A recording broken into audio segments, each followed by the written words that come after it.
Mesdames, Messieurs, bonsoir. Le successeur de Paul VI est élu. Il s'agit du cardinal Albino Luciani. C'est le patriarche de Venise. Il a choisi son nom de pontife, Jean-Paul Ier.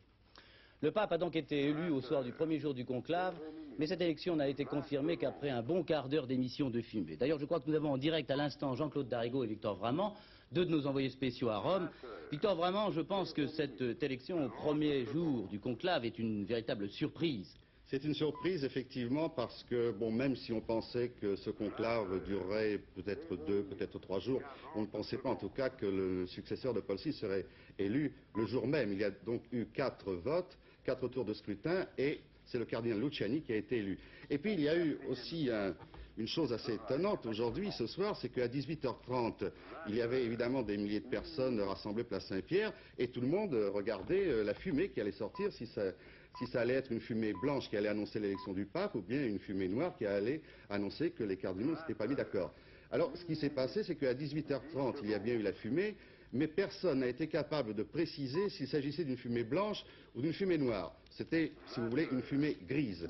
Alors, quand même, 1 heure plus tard, il y a eu une certaine effervescence. Les gens Voici les images. Nous avons les images en même temps. Victor, continuez. Nous voyons les images de cette. Ce qui s'est passé, c'est devenu clair parce qu'il y a quand même une certaine tradition, c'est qu'au bout d'un certain temps, après l'élection du pape, le camerlingue apparaît au balcon central de la basilique Saint-Pierre et il emploie la formule traditionnelle que tout le monde attend, que des milliers de personnes attendaient. Cette formule, c'est Habemus Papam, ce qui veut dire nous avons un pape. Et puis quelques instants plus tard, ce fut l'apparition du cardinal Luciani, qui a donc pris le nom de Jean-Paul Ier. Mais alors, il faudrait peut-être quand même se poser la question, parce que le cardinal Luciani n'est pas tellement connu, je ne pense pas qu'il ait fait une carrière, une très grande carrière à Rome. Oui, c'est la deuxième, je crois que c'est la deuxième surprise, la personnalité du pape. Il n'était pas dans les papabili. On en a parlé un tout petit peu dans les papabili au début, mais on ne prononçait plus son nom, car ces jours-ci, vous le saviez, on vous l'a dit assez souvent, c'était le cardinal Baggio et le cardinal Bertoli qui semblaient être les favoris. Alors, qui est le cardinal Luciani? Alors, le cardinal Luciani a ceci de particulier par rapport à ses prédécesseurs, que c'est, j'allais dire, un pasteur, et rien qu'un pasteur. Pie XII, Jean XXIII, Paul VI avaient, j'allais dire, avaient fait des carrières diplomatiques préalablement, avaient eu du contact avec le monde, alors que le cardinal Luciani, lui, a eu une carrière d'une certaine façon classique. Il a été ordonné prêtre relativement jeune. Jean-Claude Darigo, je suis navré de vous interrompre, mais nous sommes actuellement sur la tranche de nos confrères et nous ne pouvons pas continuer. Je pense que nous allons pouvoir vous rappeler en cours de journal. En attendant, je vais demander à notre chroniqueur religieux, François Six, de nous préciser la personnalité du nouveau pontife. Oui, sa personnalité, ce qui est le plus important, c'est que c'est un pasteur, et un pasteur encore plus d'une certaine façon que Jean XXIII. C'est un homme, je crois, très simple, qui vient d'une famille très simple. Il est âgé de 66 ans d'abord, oui. Et je crois, d'après les dépêches, je ne le connaissais pas en toute honnêteté, oui. D'après les dépêches que je viens de recevoir, qu'il est né donc le 17 octobre 1912 à Forno di Canale, dans le diocèse de Belluno, au nord de la Vénétie. Oui, son père était artisan verrier à Murano, près de Venise, et a dû émigrer. C'est en même temps donc un fils d'émigré à un moment donné. De même, sa mère est une femme, je crois, très simple, qui faisait la plonge dans un hôpital de Venise. Et Monseigneur Luciani, je crois qu'il faut dire que, il me semble, à première vue, que les cardinaux se sont mis si vite d'accord, d'abord parce qu'il y a eu une préparation. Ça, pour moi, je suis certain qu'il y a eu une préparation pendant les jours derniers. D'autre part, c'est un candidat par exemple... Que signifie en effet sa désignation ? On a divisé peut-être un peu trop rapidement les cardinaux en deux grandes familles, les progressistes et les conservateurs. À quelle famille le cardinal Luciani se rapprochait? Eh bien, pour moi, il a pris le nom de Jean et de Paul, et je crois en hommage à Jean XXIII et à Paul VI. Et j'aurais premièrement d'emblée tendance à penser qu'il est plus proche de Jean XXIII parce que c'est avant tout un homme de terrain. Et comme il est un homme de terrain, je pense que par exemple il va s'intéresser beaucoup aux affaires italiennes. Et qu'il est le candidat du cardinal Benelli, pour moi, donc proche des affaires italiennes, donc il va être un pasteur d'abord pour l'Italie. Et il va, à mon sens, assez bien laisser faire le synode, c'est-à-dire les évêques de tous les pays. Il va très bien comprendre que les évêques de tous les pays, des conférences épiscopales des différentes nations, doivent essayer de résoudre les problèmes eux-mêmes. Alors, pour moi, je crois que ça a été un candidat d'union autour des questions pastorales, de toutes les questions de la base à réaliser. Je vous cite le cardinal de Bologne, Giacomo Leccaro, en parlant de Jean-Paul Ier. Oui. C'est un sage et un saint, en parlant du nouveau pape. Oui, Et je crois que c'est un sage, c'est un homme qui sera accepté par tout un ensemble qui va, je pense, laisser faire des collaborateurs. Il n'a pas, si vous voulez, la capacité de synthèse à première vue de Paul VI, qui était un homme d'une extrême intelligence, mais par le fait même, il va d'autant plus laisser du champ aux différents collaborateurs et ça va être beaucoup plus collégial, le gouvernement de l'Église, à mon sens. Comme un peu Jean XXIII l'avait fait en annonçant le concile, parce qu'il avait demandé au fond l'aide des évêques du monde entier. Alors il y a d'énormes problèmes et là je pense qu'un pasteur et un homme sage et un homme simple va d'autant plus être accueillant à tous les problèmes de la base. La non-désignation des grands favoris, comme le cardinal Baggio par exemple, veut-il dire que Jean-Paul Ier sera un pape de transition? Est-ce que son élection est-elle un compromis à votre avis? Pour moi, ce n'est pas un compromis. C'est une ouverture vers quelque chose de simple, de beaucoup plus proche de la base. Je crois que c'est un désir exprimé par un certain nombre de cardinaux, que ce soit du tiers-monde ou que les cardinaux français.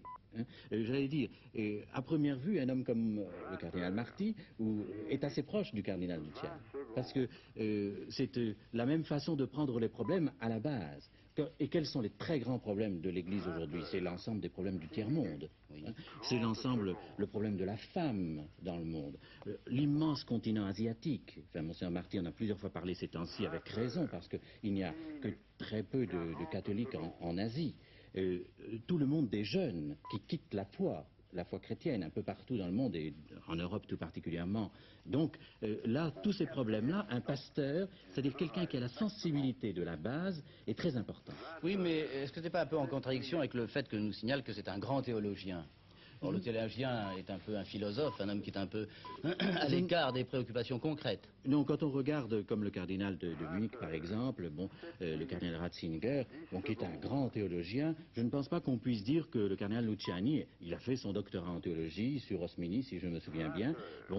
Il a fait sa théologie à la grégorienne et il a certainement été très bien formé par les jésuites de la grégorienne, mais ce n'est pas un grand théologien. Je pense que c'est avant tout un pasteur. Donc c'est un homme qui certainement va tenter de mieux faire comprendre le concile plutôt que d'avancer encore. Certainement que ça va être un homme qui va dire le concile, avant tout le concile et rien que le concile. Il va essayer de faire en sorte que le concile soit mieux appliqué. Sentant qu'il faut faire la synthèse justement entre Jean XXIII et Paul VI. Eh bien, pour mieux le connaître, le nouveau pontife, je vais vous demander de regarder la documentation que nous avons pu rassembler sur lui et qui va vous être diffusée à l'instant pour mieux connaître le nouveau pape Jean-Paul Ier. Voici sa vie. Personne ne l'attendait, ce nouveau pape. Il n'était pas parmi les favoris. Les favoris, vous allez tous les voir les uns après les autres sur ces images tournées par notre envoyé spécial Jean-Claude Darigo. Le nouveau pape, Albino Luciani, l'est depuis 18h24. Depuis cette heure, il est le nouveau pape de l'Église catholique. Il a choisi de s'appeler Jean-Paul Ier. Un nom chargé de sens, Jean pour Jean XXIII, Paul pour Paul VI.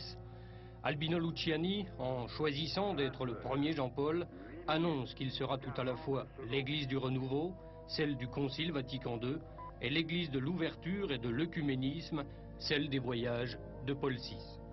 Le nouveau pape est né en 1912. Il a donc 66 ans, un âge somme toute raisonnable pour un souverain pontife. Il devient prêtre en 1935, évêque en 1958 et patriarche de Venise en décembre 69. Paul VI fait de lui un cardinal au titre de Saint-Marc en mars 1973. Jean-Paul Ier, le pape, est un fils d'ouvrier. Son père était artisan verrier, sa mère faisait la plonge à l'asile Saint-Jean-de-Paul de Venise. Après ses études, doctorant en théologie, il devient le curé d'une petite paroisse à Forno di Canale. Toute sa vie, il a enseigné la théologie et c'est un spécialiste de la catéchèse. Il a écrit un livre, Catéchèse bribe par bribe, qui en est aujourd'hui à sa 7e édition.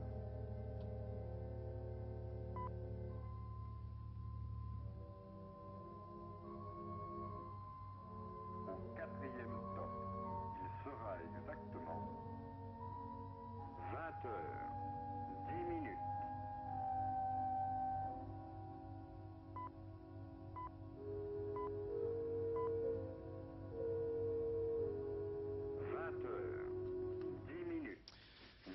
Nous sommes un peu bouleversés, évidemment, dans l'ordre de ce journal, parce que vous avez pu constater que l'annonce de l'élection de Jean-Paul Ier était arrivée très tard. Et je pense que nos envoyés spéciaux vont pouvoir nous rappeler au cours de ce journal, ou tout au moins pour la dernière édition du journal. Deuxième titre de l'actualité aujourd'hui, un titre plus concret et plus proche des pensées des Français, le retour de ce dernier week-end du mois d'août. En fait, pour tous ceux d'entre vous qui attendent des membres de leur famille sur la route, on peut dire tout de suite que la circulation routière, tout en étant chargée, qui se charge un peu plus d'ailleurs à l'heure actuelle, ne présente pas de gros ralentissements. Et les spécialistes de cette circulation pensent et espèrent qu'il n'y aura pas de difficultés majeures pour ce qui concerne la rentrée de demain. D'ailleurs, vous le voyez sur ces images prises d'hélicoptères dans le courant de l'après-midi. Les conséquences de la grève des contrôleurs maintenant, eh bien, elles semblent cette fois-ci plus limitées que pour l'instant d'ailleurs que lors des départs en vacances. En gros, on peut dire que les compagnies aériennes ont annulé quelques vols et que de leur côté, les organisateurs internationaux de voyage ont essayé de limiter les dégâts en mettant en place un système de rapatriement par route. L'un des points chauds de ce rapatriement, c'est l'Espagne, d'où plusieurs dizaines de milliers de Français doivent revenir en l'espace de quelques jours. 30 secondes. Nous allons avoir une correspondance de Gérard Mérigot. Spectacle étrange. Un avion qui se pose à Gérone, c'est un exploit qui sera de plus en plus difficile à réaliser à partir de ce soir. À l'heure où l'aérostation enterre le programme Apollo, certains ici auraient envie de crier « Il a réussi, il est passé ». Seulement, s'il a réussi et s'il est passé, il n'est pas dit qu'il puisse s'en retourner. Des 15 à 20 000 personnes qui transiteront par Gérone au cours de ce week-end, nombreux seront ceux qui devront, dans les meilleurs des cas, attendre le feu vert des contrôleurs français. Les autres, c'est en car qu'ils rentreront, les Français en particulier, puisque dès maintenant des autobus chargés de touristes arrivent de France à Gérone. Nous avons décidé, en accord avec les compagnies aériennes, de mettre en place des cars au départ de Ville-de-France vers Gérone. C'est le seul aéroport qui nous permet d'acheminer nos passagers vers les Baléares. Nous pensons commencer à recevoir nous allons recevoir les passagers à partir de ce soir et les acheminer par un pont aérien que nous avons mis en place depuis Gérone sur Palma. Quand on vient de Strasbourg à Gérone en car, ça représente combien de temps? Nous avons, il y a 15 jours, disons que le car de Strasbourg à Gérone ont mis en plus de 12 heures. Il faut comprendre que les gens ne soient pas de très bonne humeur en arrivant. Tout à fait logique. Nous essayons ici de les accueillir d'une manière très sympathique. Nous leur expliquons, et c'est très difficile lorsqu'un passager a passé 12 heures en car, alors qu'en fait de Strasbourg à Palma, il faut 1h30 à 2 heures de vol. Dans la plupart des cas, les gens sont compréhensibles. Disons que les gens qui arrivent de France comprennent le problème puisque la presse française arrive, l'information arrive à passer en France. Mais les gens qui sont à l'étranger, bien sûr, ne lisent pas les journaux français, sont en vacances, sont en dilettante, et sont assez surpris de se trouver à Gérone au lieu de se trouver sur l'aéroport de départ. Les plus favorisés des touristes sont sans conteste les Allemands. Ils ne survolent que très peu la France. Les Belges et les Français, nous venons de le voir, ont recours à l'autocar. En revanche, les plus touchés sont les Anglais. Ce matin, déjà, certains de leurs vols avaient 7 heures de retard. Demain, cela devrait empirer. Oui, nous avons de très sérieux problèmes en ce moment. Les retards sont à peu près de 7-8 heures pour l'arrivée et nous avons des attentes qui vont jusqu'à 7 heures pour le départ depuis Gérone. Comment est-ce que vous voyez la fin du week-end? Catastrophique? Absolument catastrophique. On pense que si ça continue comme ça va être plus de 24 heures de retard sur les vols. C'est un minimum. Vous avez déjà vu ça dans votre carrière? Non, jamais. On n'a jamais vu de choses aussi graves jusqu'à présent. À Gérone, le système D a pris une dimension internationale. On s'organise comme on peut. Pour l'instant, les grincements de dents se font plutôt rares, mis à part peut-être certains de nos compatriotes. Quant au flegme britannique, il trouve là un excellent terrain pour s'exprimer pleinement. De l'aéroport à l'avion, de l'avion au car, les bagages finissent par peser lourd. C'est là que l'on s'aperçoit que l'on a pris beaucoup de choses inutiles. Évidemment, l'une des conditions essentielles d'un retour sans trop de difficultés, c'est le beau temps. Alors, Laurent Bromède, quel sera le temps pour cette nuit, pour la route, et demain matin? Eh bien, si vous avez consulté la girouette qui est au sommet de l'église de votre village, vous avez pu constater que le vent vient du nord. Aussi, eh bien, les températures seront relativement fraîches cette nuit, moins de 10 degrés par exemple au nord de la Loire. Ce qui sera peut-être plus gênant pour les automobilistes, ce sera la brume. Regardez la photographie prise par le satellite Météosat hier à 9 h du matin. Il y a quelques petits points verts qui correspondent à des nuages bas. un peu partout sur l'Aquitaine, le nord-est, la vallée du Rhône par exemple. On pourrait bien retrouver cette brume demain matin. Par endroits, elle se transformerait même éventuellement en brouillard avec une visibilité inférieure à 1 km. La gêne sera tout de même assez faible, sauf l'exception dans les vallées, les cuvettes et près des plans d'eau. Attention donc, dans la journée, bien du soleil à peu près partout, avec des températures tout de même en légère baisse à cause du vent du nord. Des nuages quand même plus abondants sur le nord-est et le nord, quelques pluies en perspective du Pas-de-Calais aux Vosges, et puis l'après-midi, des orages, des nuages sur les Pyrénées et l'Aquitaine. Attention donc. Lundi, eh bien cette fois, ça s'aggrave nettement. Des nuages plus abondants à peu près partout, sauf sur les régions méditerranéennes et, pour une fois, sur la Bretagne. Ailleurs donc des nuages, quelques averses au nord. Vous auriez intérêt peut-être à prévoir un parapluie dans votre voiture. Et puis évitez de vous abriter sous les arbres dans l'Aquitaine, le Massif central et les Pyrénées. Merci. Finalement, il ne reste qu'une perruque et une fausse moustache entre les mains des policiers suisses pour tenter de deviner quel est l'auteur du détournement hier du Boeing de la TWA. La plupart des passagers ont été relâchés après vérification d'identité et tout le monde se demande si on découvrira un jour celui qui a pris plaisir à jouer avec l'angoisse de 80 passagers. Jacques Abouchard. Oui, le fantôme du Boeing, voyage au bout de l'absurde. Ces titres de journaux traduisent bien la perplexité de leurs auteurs, car 24 heures après, le faux détournement de Genève demeure aussi mystérieux. Une ombre, une silhouette remettant un message à l'hôtesse de l'air, et ce fut le grand chambardement. État d'alerte déclenché à Genève, état-major de crise convoqué à Washington, et puis 10 heures d'angoisse pour les passagers, 10 heures de tentative de négociation, avec qui? Eh bien tout simplement avec le fantôme d'un pirate. Et au bout du compte, comme seule pièce à conviction, une perruque, une fausse moustache et des lunettes. C'est à la fois risible et tragique. Qui a pu donc imaginer un tel coup de bluff? S'agit-il d'un terroriste, d'un fou dangereux ou encore d'un simple farceur? Peu importe. Il aura réussi une première dans l'histoire mouvementée de la piraterie aérienne, le détournement d'un appareil hors de la présence physique constatée, réelle de l'auteur. Ainsi donc, hier à Genève, on a peut-être assisté à la naissance d'un nouveau personnage, le pirate invisible. Un fantôme de terroriste jouant avec la vie de 80 otages, sinistre canular qui utilise, comme pour rire, l'arme absolue du chantage. En bref, il se confirme, après le conseil restreint de l'Élysée hier, que le gouvernement s'est mis d'accord sur un déficit minimum de 15 milliards de francs pour le prochain budget de 79, à l'étude d'un certain nombre de mesures prévoyant en particulier la réduction de certains avantages fiscaux octroyés à quelques catégories de contribuables.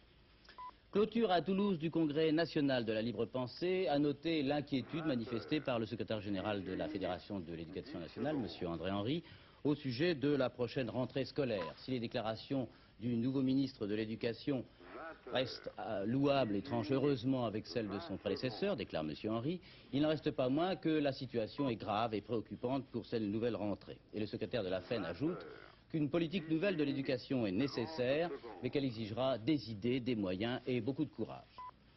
Après Edmond Maire pour la CFDT, André Bergeron pour Force ouvrière, c'est le secrétaire général de la CFTC, Jean Bornard, qui définit ce soir la préoccupation majeure de son syndicat à la veille de la rentrée sociale. Si Jean Bornard estime, comme ses homologues, que le chômage est le dossier numéro 1, il diverge quelque peu sur le moyen d'y remédier. Edmond Maire et André Bergeron, vous en souvenez, avaient insisté sur la diminution nécessaire à leurs yeux de la durée du travail. Le leader de la CFTC, lui, considère que c'est par la relance économique que l'on pourra parvenir à stopper l'augmentation des demandeurs d'emploi. À la CFTC, devant cette rentrée, on a vraiment beaucoup d'inquiétudes. Tout le monde sait que la situation de l'activité économique est très faible et il faut absolument relancer l'emploi. Les négociations traînent en longueur et il faut là aussi débloquer les conventions collectives. À la CFTC, on est très attaché aussi à faire avancer 2 dossiers à l'occasion de cette rentrée. Celui des défavorisés, car il y a des oubliés, notamment en matière de politique familiale où les retards sont considérables. Et puis aussi le dossier des réformes de structure, de l'entreprise notamment, où il faut vraiment manifester concrètement qu'on veut associer les salariés à la vie économique. Vous voyez qu'il y a de quoi faire pour cette prochaine rentrée. Quelles sont vos propositions pour lutter contre le chômage? Il y en a beaucoup, mais je crois qu'il faut d'abord prendre le problème à la source. Il y a un ralentissement qui est incontestable. La production industrielle, en ce moment, est au même niveau qu'en juin 1974. C'est-à-dire que depuis 4 ans, pratiquement, il y a stagnation. Comment voulez-vous qu'on résolve le problème des créations d'emplois? Alors, à notre avis, il faut d'abord faire redémarrer l'activité économique et bien sûr dans les secteurs qui sont le plus susceptibles de créer des emplois nouveaux. Et d'autre part, à notre avis, il faut aussi, je crois, réapprendre un peu aux employeurs à compter. Dans la sidérurgie, les chantiers navals, Boussac, comme on vient de le voir, les entreprises ont tendance à réduire les effectifs pour améliorer leur situation. Mais ces effectifs, ils retombent sur le dos de la collectivité et on n'améliore certainement pas la situation générale. Alors, à notre avis, il faut engager une discussion dans les branches professionnelles, dans les entreprises, dans les régions, pour avoir vraiment une autre politique économique, une autre politique de l'emploi, et trouver le moyen, par des conditions de travail améliorées, de vraiment créer des emplois nouveaux. C'est absolument nécessaire. Si vous avez pris le journal en route, je vous rappelle que le successeur de Paul VI vient d'être élu. C'est le primat, le patriarche de Venise, qui a pris le nom de Jean-Paul Ier. Et voici les images de la première bénédiction papale de Jean-Paul Ier. 21 minutes, 40 secondes.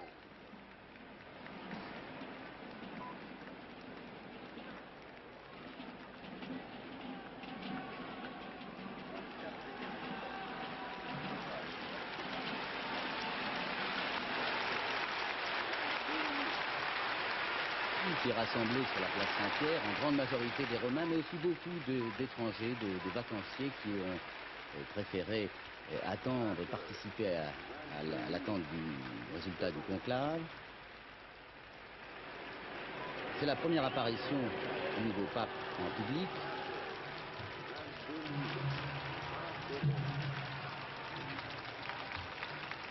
Dans quelques instants, il va prononcer la bénédiction en latin, la bénédiction Urbi et Orbi.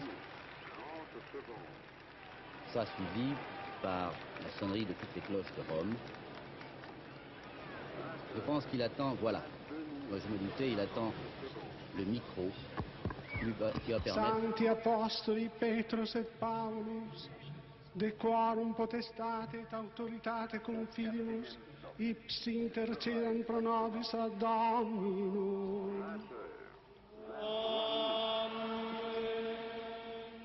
Recibus et meritis Beate Maria Semper Virginis, Beati Michaelis Arcangeli, Beati Ioannis Baptiste, Sanctorum Apostolorum, Petri et Pauli et Omnium Sanctorum, Misereatur vestri omnipotens Deus, et dimissis peccatis vestris omnibus, perducat vos, Iesus Christus, ad vitam aeternam.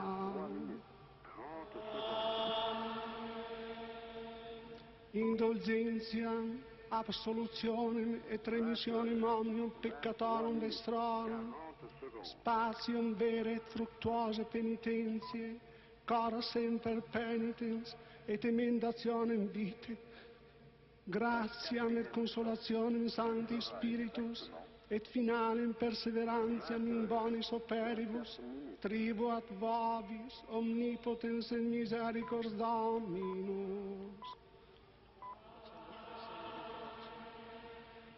Et benedictio Dei omnipotentis, Patris, et Filii, et Spiritus Sancti, descendat super vos et maneat semper.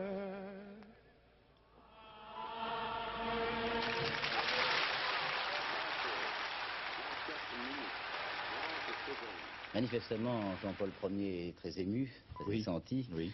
Je l'ai trouvé un peu plus amaigri que sur les premières photos, les premiers films que nous avions vus tout à l'heure. Mais il a un excellent sourire, un très beau sourire, je trouve. C'est une question peut-être un peu délicate, mais est-ce qu'on a des renseignements sur sa santé physique? C'est toujours un peu la même chose lorsqu'on a affaire à un homme public. Et Dieu sait si le pape est un homme public, donc la santé est tellement importante. Quand il a été nommé cardinal il y a 5 ans, On disait que c'était un homme en pleine puissance de tous ses moyens, enfin qu'il était en pleine force, et à Venise, il est très aimé à Venise.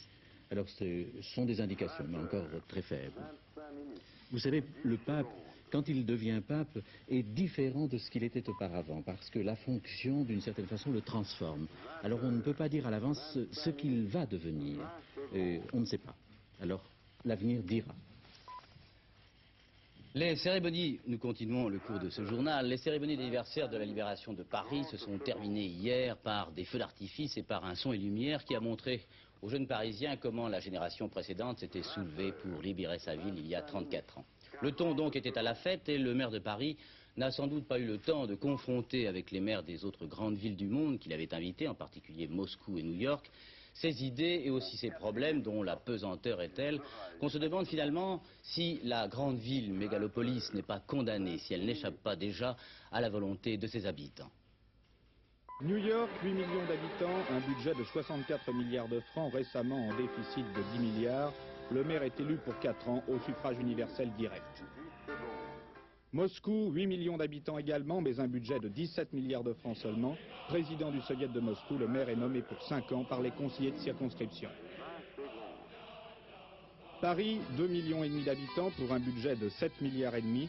Le maire est élu pour 6 ans par les conseillers municipaux. New York, Moscou, Paris, 3 capitales dont le gigantisme finit par effrayer. Pourtant, aucun des 3 maires n'estime que le temps des mégapoles soit révolu, mais chacun donne une raison différente.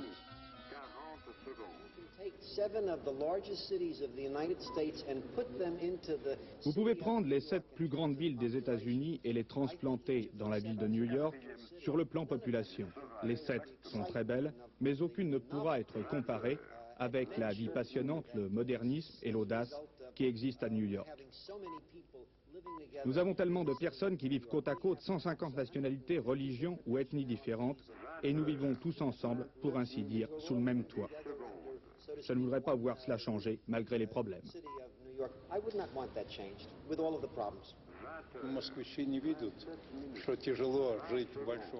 Les moscovites ne considèrent pas qu'il est difficile de vivre dans une grande ville. Nous pensons que c'est normal, mais nous ne voulons plus agrandir Moscou.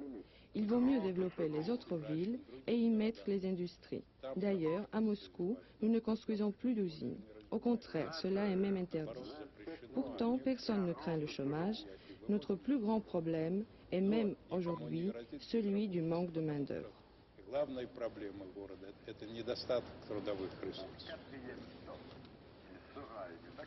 Vous savez, les grandes villes sont dans la nature même de l'évolution sociologique des pays. Elles comportent de grands inconvénients, elles exigent des efforts importants pour que le mode de vie soit acceptable compte tenu des exigences légitimes des populations. Mais elles ont par ailleurs une capacité unique et nécessaire de création, d'entraînement, de puissance. Et une grande nation doit avoir de grandes cités. Alors tout le problème, c'est de rendre la vie dans ces cités compatible avec, je le répète, les exigences légitimes des habitants. C'est un grand problème, mais comme tout problème, il a une solution à partir du moment où on le veut. Mais si Paris était à recréer maintenant, est-ce que vous verriez Paris de la même façon? On ne crée pas une ville ex nihilo à partir de rien. Une ville, c'est le résultat d'une longue histoire. Qu'il s'agisse de Moscou, qu'il s'agisse aussi de New York, qu'il s'agisse de Paris, de toutes les villes. C'est le résultat de toute une tradition et c'est ça qui fait la force d'une ville, ainsi d'ailleurs que sa capacité à s'adapter, et ça c'est le rôle des hommes qui les dirigent, aux exigences de leur temps. En bref encore, je vous signale avec regret la mort hier à Paris du comédien Olivier Husneau. Il était âgé de 65 ans. Il avait été d'abord clerc de notaire, ce qui correspondait sûrement moins à son tempérament que la comédie qu'il choisit ensuite de jouer. Olivier Husneau avait créé avec Jean-Pierre Grenier cette fameuse compagnie Grenier-Husneau que les comédiens considèrent comme l'héritière spirituelle de Jacques Copeau. Le pâtissier de Florange en Moselle, qui avait mortellement blessé jeudi soir d'un coup de carabine un garçon de 13 ans qui tentait de pénétrer chez lui, vient d'être inculpé et mis en prison à Metz. En revanche, le juge d'instruction d'Ajaccio a accordé cet après-midi la liberté provisoire, sous contrôle judiciaire, au prince Victor-Emmanuel de Savoie. Le prince, vous le savez, est inculpé de coups et blessures pour avoir tiré sur un jeune Allemand de 19 ans. L'état de ce dernier s'améliore, mais il a dû être amputé d'une jambe. La décision du juge d'instruction d'Ajaccio sera exécutoire si le parquet ne fait pas appel. Enfin, à Lille, un mystère, le gagnant du dernier gros lot, du loto, ne s'est toujours pas manifesté pour empocher son gain. Il dispose d'ailleurs d'un délai de 2 mois pour le faire. J'oublie de vous dire qu'il s'agit d'un gros lot de 650 millions de centimes. On souhaite que le gagnant revienne de vacances demain et s'en aperçoive lundi. Il aura au moins en France un homme qui pourra faire ses comptes de rentrée sans souci. Sport maintenant. Berlin-Ouest, il s'agit des championnats du monde de natation. La soviétique Irina Kalinina a remporté tout à l'heure son 2e titre mondial de plongeon de haut vol, et ce malgré un vent violent qui a gêné toutes les concurrentes. En football maintenant, c'est le Nantais Bruno Barankelli qui remplacera pour le match de France-Suède le 1er septembre prochain le Stéphanois Dominique Rocheteau, blessé, vous le savez, hier soir au cours du match Paris-Saint-Germain-Saint-Étienne. Un match qui s'est terminé, vous le savez, par le score de 1-1 et qui a été le théâtre de la rentrée comme joueur de Jean-Michel Larquet. Mais il y avait un autre homme sur le terrain que les 45 000 spectateurs du Parc des Princes ont beaucoup regardé. Il s'appelle Laurent Paganelli et c'est la première fois qu'il jouait en équipe professionnelle de Saint-Étienne. Il est âgé de 15 ans et demi. Jamais on n'avait vu sur le terrain, à ce niveau bien entendu, un joueur professionnel aussi jeune. Regardez. 31 minutes, 10 secondes. Je pense que nous allons avoir les images. La présence des Verts au Parc des Princes, plus la rentrée de Jean-Michel Larquet, égale 48 000 spectateurs. Le phénomène stéphanois est toujours bien vivant, notamment, semble-t-il, dans le cœur des Parisiens. Le PSG à droite, sur votre écran, défend. Une balle en profondeur, Elie y croit. Il l'empêche de sortir. Regardez. Centre, Rocheteau est à la réception, 1-0, un modèle du genre. La réaction parisienne est immédiate. Un corner, Morin le tire, Battenet est là, une bien jolie tête, c'est l'égalisation, 1-1. Battenet fait à sa manière son nouveau brassard de capitaine. Mais la révélation de la soirée, c'est ce petit diable vert de 15 ans et demi. Il s'appelle Laurent Paganelli et rentre en seconde mi-temps à la place de Rocheteau, touché aux adducteurs. Paganelli est à l'aise au parc. Il y a déjà joué avec l'équipe de France minime en compagnie de son ami Laurent Rousset, qui lui est un vieux routier de 16 ans et demi. C'est une première dans les annales du football professionnel français. Jamais jusqu'alors un joueur n'avait tenté cette expérience aussi jeune. Au Parc des Princes de surcroît, devant un public difficile et sans complaisance. Laurent Paganelli a plu aux Parisiens, il a réussi sa rentrée. Bien évidemment, certaines de ses initiatives ont manqué de finition, péché de jeunesse. Ce journal a été quelque peu bouleversé, vous venez de le constater encore, par l'annonce, très peu de temps avant l'ouverture de l'édition, de l'élection du nouveau pape, Jean-Paul Ier, le patriarche de Venise. Bernard Pradino, est-ce que vous avez quelques nouvelles informations provenant de Rome? Je pense que nous n'avons pas pu avoir une nouvelle communication avec nos envoyés spéciaux. Ça, je pense que nous allons l'avoir très rapidement, mais je voulais simplement vous dire qu'il y a quelques réactions déjà en France après l'élection du nouveau pape, celle d'évêques français, en particulier Monseigneur Vincent, l'évêque de Bayonne, qui est surpris de l'élection de Monseigneur Luciani, mais qui se réjouit de cette élection. Monseigneur Sabin de Saint-Gaudens, évêque d'Agen, se réjouit lui aussi de cette élection. Et Monseigneur Gufflet, qui est évêque de Limoges, dit « Je suis très heureux que nous ayons un nouveau pape que je ne connais pas personnellement, mais j'ai entendu dire beaucoup de bien de lui. » Je voudrais aussi une dernière précision. Il a souvent été question, durant ces journées de conciliabule, de contact entre les cardinaux, on disait qu'il fallait que le pape ait une qualité essentielle, celle de diplomate, celle de connaissance aussi de l'ensemble de l'Église. Croyez-vous que le patriarche de Venise, le nouveau pontife, ait cette connaissance de l'Église et des hommes? Je crois qu'on avait une image précédente avec de très grands diplomates comme Pie XII ou Paul VI. Mais il me semble qu'avec le Concile et l'influence du Concile sur l'ensemble des évêques, et l'ensemble des évêques qui sont devenus cardinaux, parce que beaucoup de cardinaux le sont depuis assez peu de temps, l'ensemble des cardinaux ont été influencés par le Concile et désirent avoir plus un pasteur qu'un diplomate. Et je crois que là, ils ont voulu choisir un pasteur.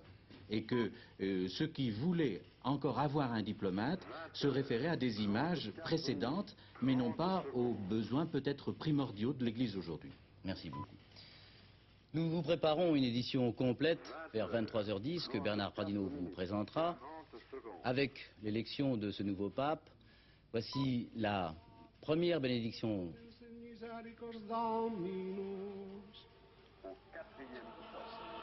sera exactement et benedictio Dei omnipotentis, Patris, et Filii, et Spiritus Sancti, descendat super vos et maneat semper.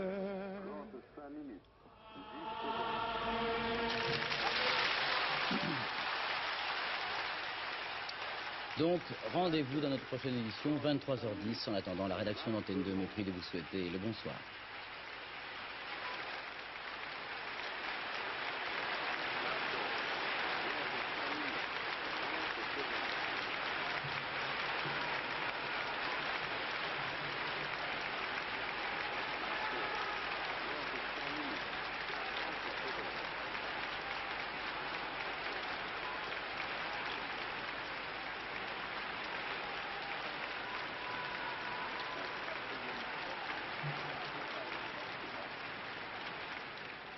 Heures, 36 minutes.